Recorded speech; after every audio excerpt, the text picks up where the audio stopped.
Okay, everybody, so joining us now via Skype with more highlights from last night's virtual Emmys telecast is Variety senior editor Michael Snyder. His eyes Michael, are good morning glassed to over. you. His eyes are Great to have you. Yeah, they are. Really? I don't think I've slept. I didn't even go out. There were no parties. There was nothing to do last night. I was just up writing. There were some really great watch parties that I wish I was at. I wish I was at Issa Rae with Robin Thede and Kendrick Sampson at the SoFi Stadium in Inglewood watching the show. But anyway, Right? tell us about last night. The Schitt's Creek crew, I mean, it looked like they had a party of parties up there in Canada. What a great night for them, a great night for Succession, a great night for Watchmen, huge night for HBO. It was a really interesting, well-done show, but also some big awards. Lay them out for us, Michael. Give us the rundown. Obviously, Schitt's Creek just stole the category. Yeah, they did. I mean, that was history making. No show has ever done that before. They won every single category in comedy, major category, all 4 acting awards, writing, directing, and of course, series. Nothing's ever done that before. What a huge year for a little show that came out of Canada that barely anyone had ever heard of a couple years ago. For it to dominate in its final year is nothing short of just amazing. And then you had the Watchmen. Yeah, Watchmen was huge. I mean, that was such a well-done show, important show, a show for our times. To see it win the limited series category, of course, to see Regina King win was fantastic. And again, that looked like a great party, too. You saw the writers, the producers all celebrating. I think they all took the COVID test. They're wearing their masks. They're okay. They're in their little bubble. But that was really great to see go the distance. And that was such a historic moment for Regina King, getting her 4th win, tying Alfre Woodard for the most amount of awards to a black performer. So that was a really neat moment, too. Yeah. I like to call her Emmy catnip at this point, really awards catnip. Regina King has had such an amazing career, the choices she's made. That's why people want to keep awarding her. She's just such a fantastic actress and a great human being. And Zendaya also. Yeah, That made me cry. That was one of the biggest surprises of the night. I mean, she beat out huge names like Laura Linney and Olivia Colman, and a young actress still at the very beginning of her career to already pick up that Emmy win was a real nice surprise and fantastic moment. And on a night that was filled with fantastic. And she was unbridled about it too. No jadedness. She was so excited. It just brought tears to my eyes. Talk to us about Succession. Yeah. Succession is just such a fun, it's a soapy show. It's one that everyone in Hollywood was obsessed with last year with some great performances, just fun, juicy show. And amazing that a year later, people are still talking about it, and it's still just dominated again the awards.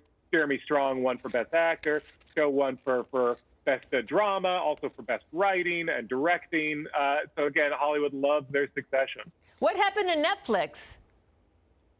Not a great night for Netflix. I mean, they came in with the most nominations, a historic making 160, but ultimately it was HBO's night. I mean, HBO last year was the end of Game of Thrones and Veep, and we all thought, well, that's probably it for HBO, but look how they came back with Succession, with Watchmen.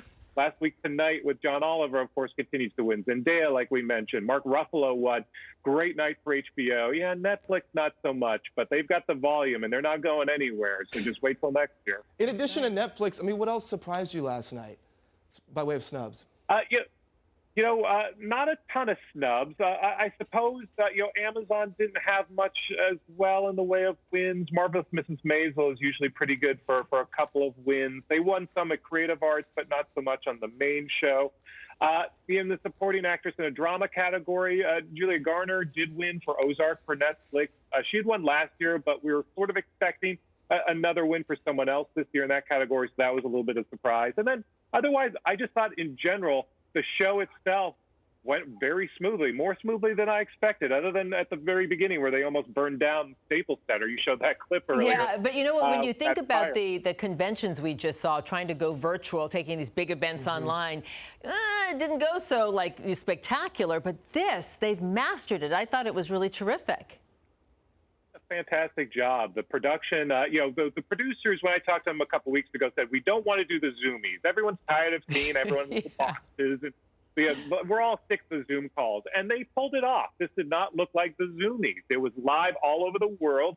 Those feeds all sort of worked. And we got some real emotional, personal acceptance speeches this year, which really nice. It was more emotional. It was the emo Emmys this year. It felt really personal. Yeah, more intimate. Yeah. Yeah. And there was also America Ferrer and Issa Rae and Lena Waithe. They all came out at the end talking about the social justice movement of this time. How impactful was that for you? Yeah, and also very important to talk about Hollywood and inclusion and representation. You know, the Emmys did a great job this year in nominating more African-American performers. It was a great year for Black performers, but still really behind the ball when it comes to Latinx performers, also Asian American performers, and people behind the scenes as well. So there's still a ways to go for both Hollywood and the Emmys, and I think this was an acknowledgement that we're on the path, but there's still ways to go when it comes to inclusion. All in all, a really impressive night to go virtual like that, pivoting in a pandemic. As you say, that's right. Michael Snyder. Shout out to the producer, shout out to Jimmy Kimmel, and thanks, gang. Always great to see you. Always great to see you, Michael. Thank you, Michael. Rest. He was still like soon. looked a little, hungover a little. We'll be back.